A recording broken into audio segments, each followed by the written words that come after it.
الجزء ده من الفيديو هيشرح لك ويفهمك ازاي النظام بيجبرك انك تذاكر عدد ساعات اكبر من اللي ذهنك قادر ان هو يستحملها. تدخل في ماراثون سباق ساعات غير مجدي وغير مفيد وغير صحي اطلاقا. واللي هنستخدمه النهارده حاجه ذكيه جدا.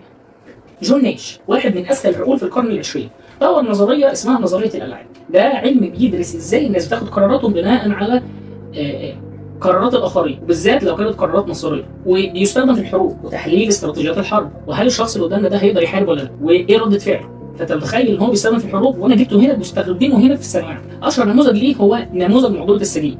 تعال نشوف النموذج اللي قدامنا دلوقتي. ده احمد وده محمود، الاثنين طلاب في نفس الشعبه، الاثنين في علمي علوم، والاثنين عايزين يخشوا كليه قمه طب من بوك.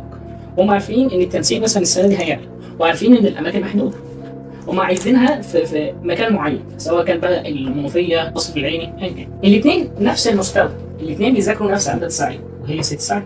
ده المعدل الطبيعي اللي هم المفروض يذاكروا بيه.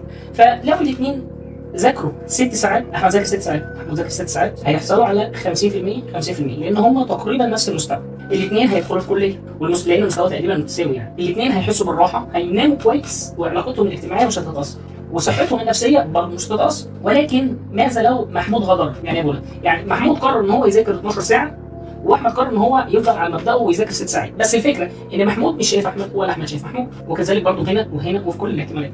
فبالتالي لو محمود ذاكر 12 ساعه، نسبه احتماليته ان هو يخش كليه عليت ل 75%، وبالتالي لان الكليه معتمده عليهم هم الاثنين، اللي يجيب اعلى هو اللي له احتماليه اكبر ان هو يخش، لانها معتمده على التنسيق وبتاخد اول مثلا 20000 طالب او 10000 طالب، ونفترض ان هم بياخدوا طالب واحد من الطالبين، فنسبته عليت ل 75%، وبالتالي نسبه احمد قلت، مش لانه قصر في المذاكره او قل منها، لا، لان غيره ذاكر بنسبه اعلى، فنسبته قلت ل 25%. والمفترض العكس، ان محمود ذاكر 12 ساعه، فاحمد حس ان في ملعوب، ان محمود بيجيب درجات عاليه او لسه مش بيشوف الغد.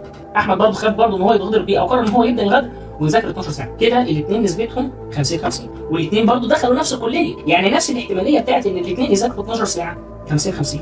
هي نفس الاحتماليه بتاعت ان الاثنين ذاكروا 6 ساعات بس، يعني الاثنين لو ذاكروا 6 ساعات بس 50-50 الاثنين هيخشوا كليه، ولكن مع حاجات كويسه بقى، ان هم هيناموا كويس، هيحسوا ببعض الراحه، علاقتهم الاجتماعيه مش هتتاثر، وفوائد. هنا 12 ساعه نومهم مش هيتظبط، صحتهم النفسيه الاجتماعيه هتتاثر طبعا، وكل هذا الكلام. فانت ليه يا غبي من الاول كنتوا تتفقوا ضمنيا مثلا ان انتوا الاثنين محدش فيكم هيغدر، والاثنين هتذاكروا بعدد ساعات اقل، وبالتالي الاثنين هتحصلوا على كفاءه عاليه. بس الفكره ان انت مش ضامن غدر غيرك، كل طالب خايف ان الثاني يختار ان هو يذاكر 12 ساعه، فكل واحد يقرر ان هو لازم هيذاكر 12 ساعه علشان خايف من الثاني، علشان لو الثاني عمل كده يبقى هو برضه ما خسرش، بالنسبه لسه رجعت زي ما هي 50-50.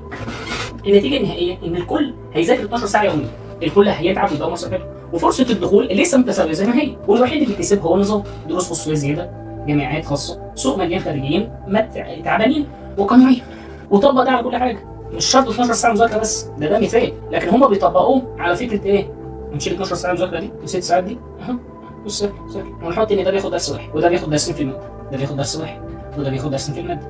طبق نفس الاحتماليه، شيل درسين في الماده، شيل درسين في الماده، شيل درس. ده بيحل من كتاب واحد، ده بيحل من كتابين، ده بيحل من كتاب واحد، ده بيحل من كتابين، ده بيحل من 10 كتب، ده بيحل من 20 كتاب، وبيبداوا يعلوا على بعض. الفكره ان ده جدول واحد بس، ان لما ندرس بقى اللي هي تيت فور تات والنظريه الالعاب المستمره، هيبداوا ان هم يعلوا على بعض. ده كان بيحل كتاب هيبقى بيحل كتابين، فالتاني عرف ان ده هيحل كتابين، فيبدا يعلي عليه ويحل 3، فده يحل 4، فده يحل 5، لحد ما نوصل ان احنا بنعلي على بعض حاجات كام كتاب.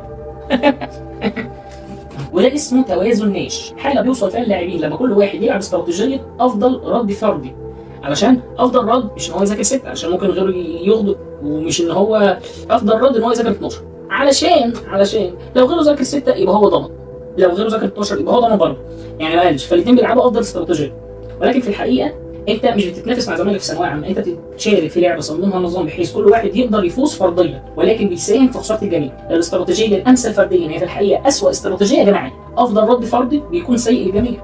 فلو اتفقنا ضمنيا ان هي تيت فور تات، ده افضل استراتيجيه في الالعاب، ان واحده مقابل واحده، او اتفقنا ضمنيا يا جماعه ان عدونا الاساسي مش صديقنا، عدونا الاساسي هو النظام اللي بيخلينا نسترس ونزود كتب ونزود ضغط ونزود كل حاجه، ما نكونش عملنا كده. محدش يقدر يخرج من اللعبه دي لوحده، لانه لو خرج هيخسر مكانه اللي لسه بيلعب، وده مش تنافس طبيعي، ده فخ رياضي اقتصادي مدروس. النظام مش محتاج يجبرك انك تذاكر 12 ساعه، هو بس خلاك تخاف ان غيرك ممكن يعملها، فانت بتضطر انك تعملها بنفسك. بيعمل كده ازاي؟ تعالى بقى اقول لك بيعمل كده ازاي. بيعمل كده من خلال الفيديوهات، من خلال التحفيز، من خلال الناس بتقول لك انا عملت وعملت وعملت وسويت، من خلال مدرسين لازم تاخد عندي وتحل من الكتاب الفلاني. كل ده بيصب في مصلحه النظام طبعا، وانت الوحيد اللي بتخسر، وبتزيد كراهيه لزميلك رغم ان هو ما عملش حاجه.